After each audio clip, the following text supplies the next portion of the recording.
Hi, folks. So, if you got the book that was released on Tuesday, you quickly learned to recognize what was the money for.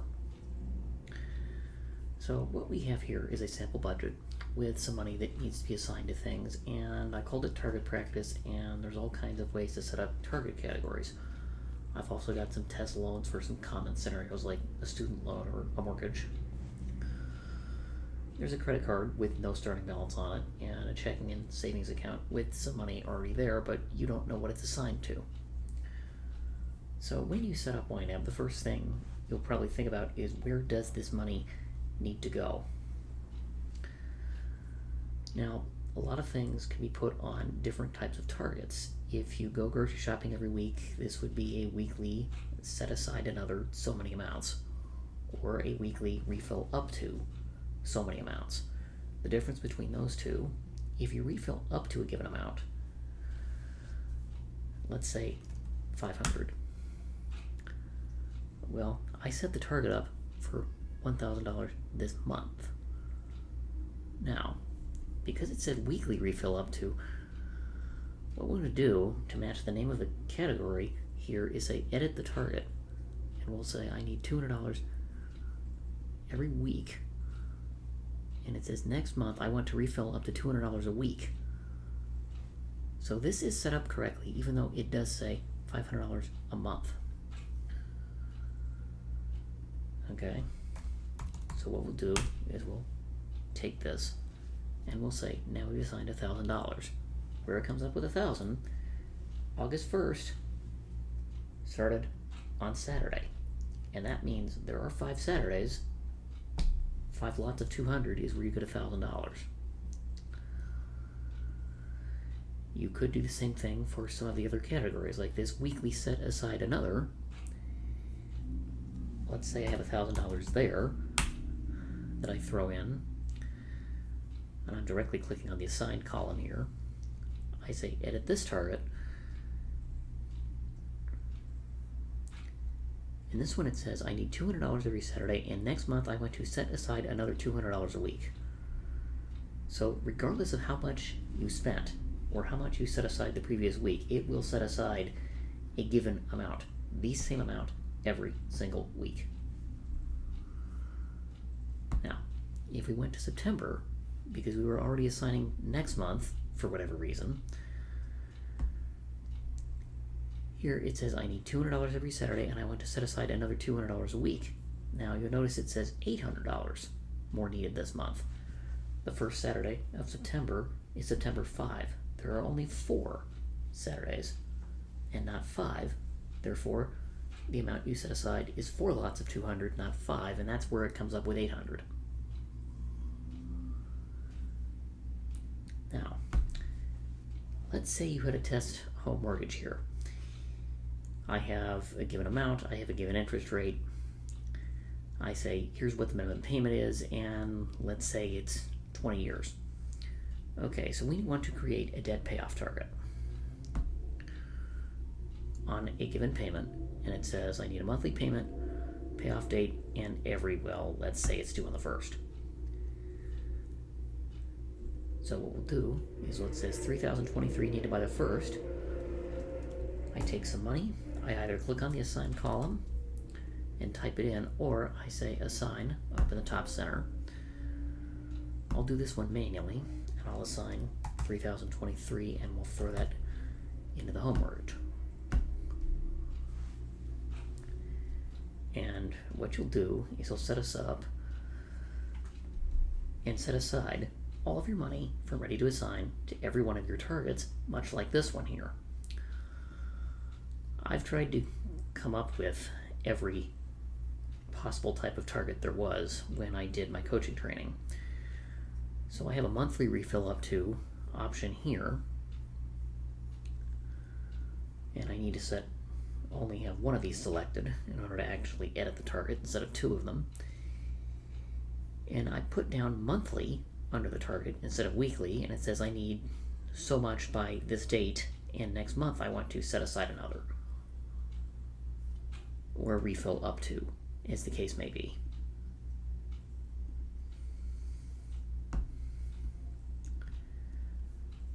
So this one says up to, and that one says refill up, so that's good.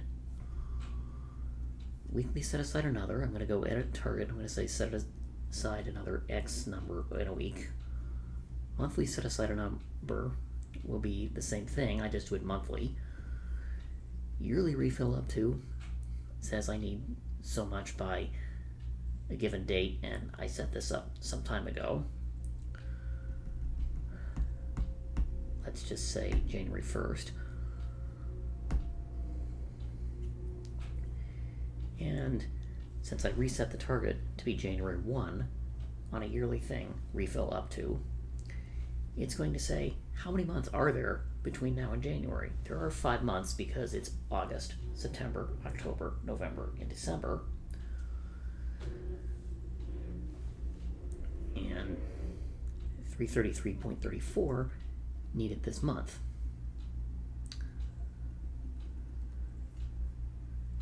So what we'll do is we'll say 333.34, and it says you're on track to reach your target.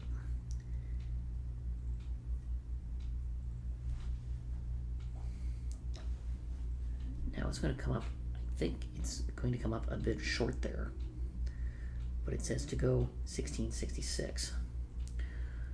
So if I went and assigned this all the way through,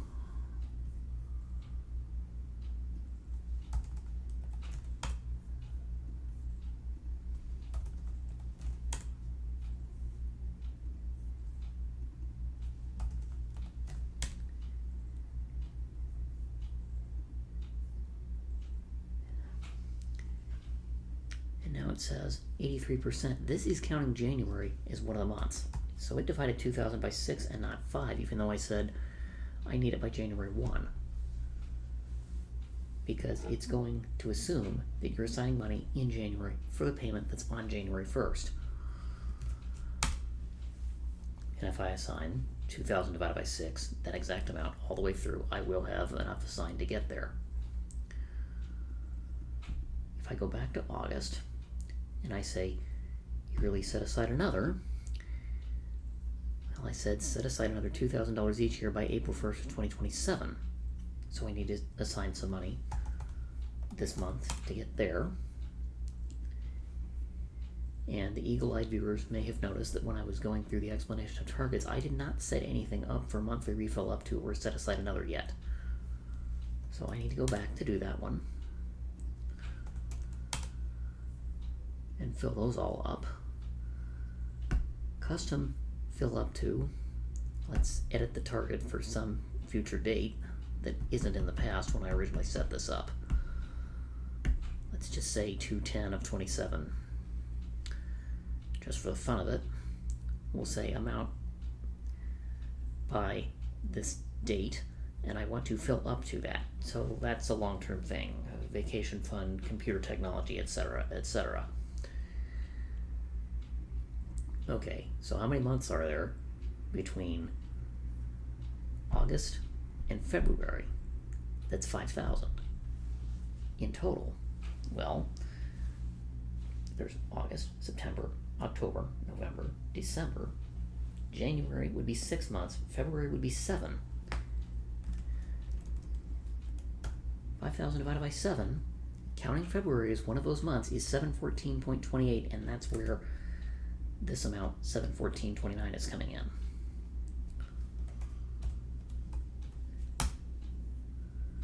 And then custom set aside another just works the same way. You have a different amount. We'll just make that the same date. And I'll set the repeat to off. The reason I'll set the repeat to off is sometimes with things like car insurance that are normally on 6 months, at least in the United States, the amounts aren't always the same. And if you don't reset your targets, as soon as you pay something off, it may be thinking based on a previous number, the numbers might be off a little bit. And or it used to be the case with the insurance that my wife and I are on, that you could pay more than 3 weeks out. They've since updated the billing system to where you can't pay more than 19 days out, and we are late enough in a given month that 19 days prior happens to fall in the same month, so we won't have the problem of we set the targets up to need a month with money in it of, say, n+1, but we actually pay it in the preceding month. We're not allowed to do that anymore. So that may help in future target setting. So what we've done here is we've set all the money through all of our targets so far, except for car payment, and the eagle-eyed viewers may notice there's nothing in here under a loan for a car payment. Well, we'll just make one. So we'll add an account, we'll call it unlinked for the moment. What type of account is it? This would be an auto loan.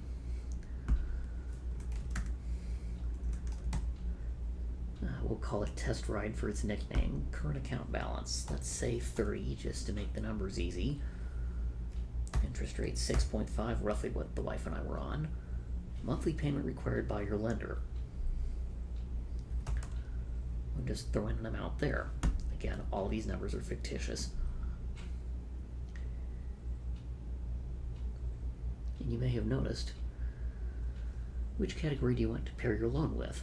You can select an existing category, where you can select from a drop-down, or you can create a new category. It has to be paired with something, otherwise YNAB doesn't know how to keep track of the debt payments if you don't assign it to a category.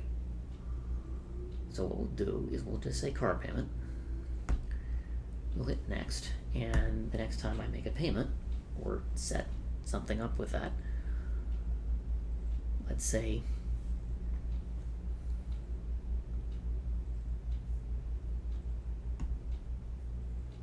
we'll create a target.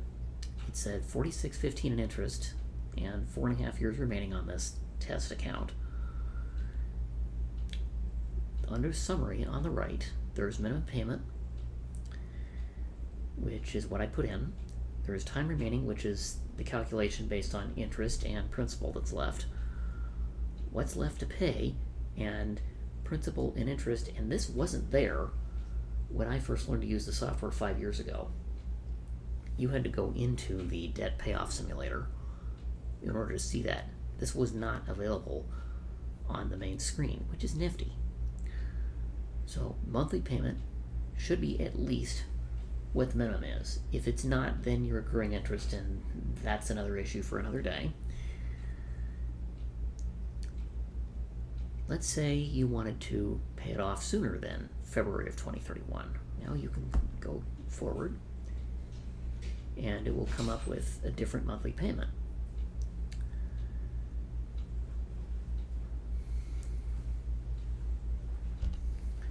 And then pick what day it's due. And this should be whatever date is on your loan statement, or whatever day you set up auto transfers from whichever account you want to pay it with. Since today's August 16, we'll set this up for some later date, say 20th, and that way it just says this amount needed by the 20th, then we'll make sure it's covered. And student loan would work much the same way. I'm going to leave that unassigned for now, since I've set up most of the other ones. One interesting scenario that comes up is what happens if you set YNAB up after a payment has already been made. Well, in that case, the balance would be different, so you'd update that when you set up the loan account. Minimum payment would still be off of your loan statement, so would your interest rate. But in a situation like that, what I would do is edit the target. Let's say the payment had already gone out for this month. In that case, I'd start going into September, which would be the next month. And I'd say, set it for, say, September 14. Okay? So here's the account. I go to the right sidebar, I hit edit target, and then I say 14th. And what this will do, since I haven't assigned anything, nothing else has happened. Now, August wasn't affected, I'd already put the money there. But if there was no money in August, and the payment had already been made, and I tried to set up a target for something that had already happened. I've seen over the years this has caused occasional issues, particularly with repeating targets, or if the amounts are slightly different and I have to reset up the target every so often. So just for safety's sake, I like to go a month ahead and not set up a target for an expense that's already been paid. So hopefully this gives you a good overview of how to set up a target in the software. It's fairly easy, intuitive, I think, but it's a little tricky at first to get used to. You have to assign money to every single one of your categories. And for those of you that read the book, you'll recognize what's the money for. And every time you're going through what's in ready to assign and divvying it up amongst your categories, you're making that decision, what's your money for, a whole bunch of times. You may not realize that's what you're doing, but that's exactly what you're doing. And with practice and repetition, you will get good at it.